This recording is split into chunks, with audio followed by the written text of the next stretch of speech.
All right, my beautiful people, welcome to another lecture. Welcome to another video. This video is relatively quick. And in this video, we are going to be talking about ways you can reassure somebody that everything is going to be okay or everything is going to be fine. So these are expressions that we use in English that really just help you feel more compassionate and connect you more with people. So before we do that, make sure to subscribe to the YouTube channel if you haven't done so yet. Share it with your friends, and I will also share the source for this video in the link below. All right. What is that? Cool. Show me. There it is. Where can I find it? There it is. It will be under the video, the link in the video. Okay. Or if you want after class, come and take it. It's right there. All right, so we are working on reassuring somebody in advance, or sorry, not in advance, but reassuring somebody. And this is kind of like a little bit of advanced expressions that you can use to help ensure that someone is, feels okay. So sometimes other people get really worried about something that is not so great a problem. So it's not a very big deal and you want to help them out. So here are 10 phrases you can use to make them feel better. This is coming from International House, Bristol. So this is the link. I will, of course, leave the link in the description. So let's get to it. We use, when someone is worried, but they don't have to worry, or you want to make sure that they're not worried, you say, don't worry, okay? Don't worry usually depends on intonation. So you can, if your intonation is the way your voice sounds, you can say, don't worry, or you can say, don't worry. Okay, if you're shutting someone off and you're kind of telling them to leave or whatever, don't worry about it. It probably seems that you are mad. You're mad at them. It's like when someone asks a girl if she's okay and she says she's fine, when clearly she's not fine, right? We've all been there. Are you okay? Yeah, I'm fine, right? Don't worry about it. It's very standoffish if you say it that way, but if you say, hey, don't worry, it's going to be okay, it'll be fine. These are all words that reassure, and that depends on the intonation. So the way your voice sounds or the rhythm of your voice, right? Because in English, as in every other language, there's a rhythm to the way we speak, right? Sometimes if you, the majority here of you guys here in class, they speak Spanish, and you know that if you're speaking Mexican Spanish, it will have a different rhythm. Even if you're saying the exact same sentence, the exact same words, it will have a different rhythm than if you're using Colombian Spanish, right? That's because of the tonality of your voice, right? Or the tonality of the language. So intonation is the way we move through that rhythm. Okay, is it up? Is it down? It's what's the inflection. So don't worry. Sounds like a word of reassuring, right? So if someone is anxious, if someone has a lot of problems on their mind, then we say, don't worry. Or if someone's worried for no reason, maybe you have the solution. Don't worry, I already got this, right? Don't worry, I will do that part, okay? You'll be fine, or it will be fine, also means that there's confidence. You're trying to boost their confidence. You're trying to tell them that they are going to have a good result. The situation is not going to end badly. You'll be fine. Don't worry about it. You'll be fine.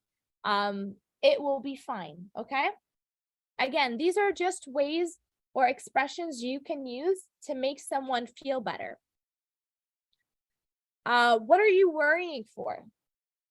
What are you worrying for is an expression that really, it can be two things. What are you worrying for, or what are you worrying about is really you asking what they're worrying, like what is the problem and how you can help. So when you're saying, what are you worrying about? You're really asking them what they think. What are you worried for? The way you said it, what are you worried for? It shows that you're almost criticizing them for worrying. Like, it is so stupid of you to worry, right? What are you worried for? What's going on, right? So again, it's all about the intonation that we say things in. But really, when we say that, it's almost like a mild criticism of the other person for worrying, that you know that they shouldn't be worried, right? You know, and they know that they shouldn't be worried, and they're still worried, right? They're still having problems. They're still having anxiety, but they know better than not to worry. Cool? So that's when you say something like that. There's nothing to worry about. Really, it's going to be fine. That's all you're saying. There's nothing to worry about. It'll turn out all right. Also, again, your expressing that the situation really has nothing to worry, to have you worry about. So as it says over here, the situation is completely fine and there is no danger in the future. Okay, it's going to turn out fine. There's nothing to worry about. And there's no need to worry. All of these say that you really don't have to think about it. You don't have to keep contemplating it. It'll turn out all right. You're reassuring the person that whatever is going on in their life, their situation, it will be fine. Whatever the result is, it's going to be a positive result. Even if it's a bad situation, you're still telling them that that even if it's a bad situation, everything will turn out, or at the end, everything will be okay. So that's when you say it'll turn out fine. It isn't as bad as all that. You know, when you're in a situation and everything looks so bad, but then someone comes in and they're looking at it from a different perspective. Well, then they say it's not as bad as it seems, or it isn't as bad as all that. Yes, things are bad. That's what you're trying to say, that yes, things are bad, but it can be better. So you don't have to worry so much. Yeah? Does that make sense? And again, these are expressions that you can use to make someone feel better, or when you're talking to someone. And these are common expressions. These are things we say all the time in conversations. So they're good for you to write them down. They're good for you to memorize them. They're good for you to know how and when they are used. Whatever you may have heard really means, so this one is saying the opposite. You're about to tell them the opposite. Okay? So whatever you may have heard, it's not correct. Okay? Whatever you may have heard, don't believe it. Whenever you say that, whatever you may have heard, it means that you're about to tell them that the information that they heard is not correct. Okay? So phrase 8 is saying that the negative information is wrong, and you follow this phrase with a sentence giving the truth. So more optimistic information. Whatever you may have heard about him is not true. He's actually a really nice guy. Yeah? Yeah. What example do you have for that, wherever you may have?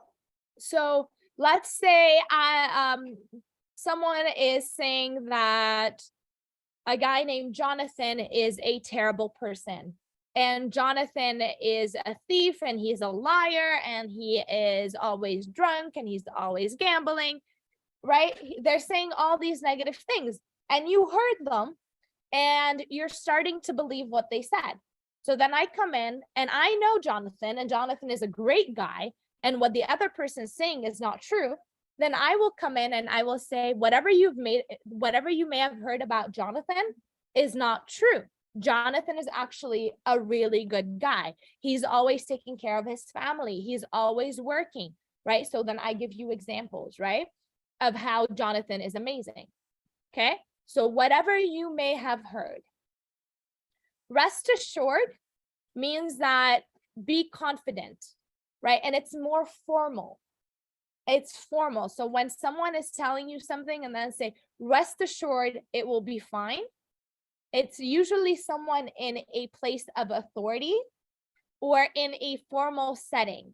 So for example, let's say you're at work and something happens at work and you go to your boss and say, so-and-so did this. And your boss can then say, rest assured, I will take care of it. It's a formal setting between you and your boss, and it means that be assured, be confident that I will take care of this. Rest assured that he will be punished severely. Okay, means that he's going to get in big trouble. Okay, so be confident that what happened will be dealt with. That's what rest assured means. Be confident or be assured that whatever is going to happen next. Okay. I can assure you that. When you hear someone say, I can assure you that, it usually means that you can trust that person. I am telling you to trust me. I can assure you that you will leave this class knowing more English than you started, right? You can trust me that by the end of this course, you will know more English than when you started. I can assure you that means, again, that there is seriousness and you can trust that person, or the person is telling you to trust them. I can assure you that you will get a refund for your ticket if the concert is canceled. I can assure you that if the investigation is done correctly, then we will have proof that he murdered his dog. I don't know what he murdered his dog for, but whatever, right? I can assure you that. Cool? Maybe. Yeah, so I can assure you that, like I said earlier, I can assure you that at the end of this class, you will know more English than when you started this course, right? So let's write a few.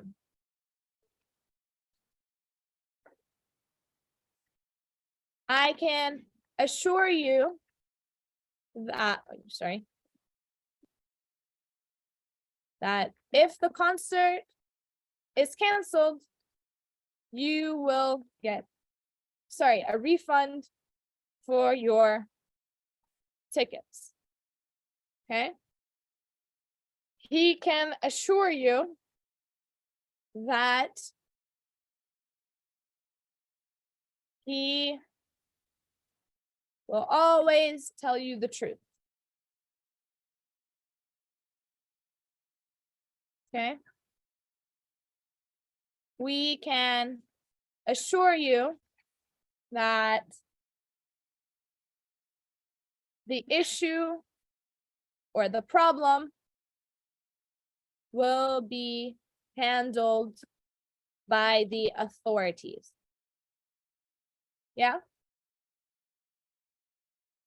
The police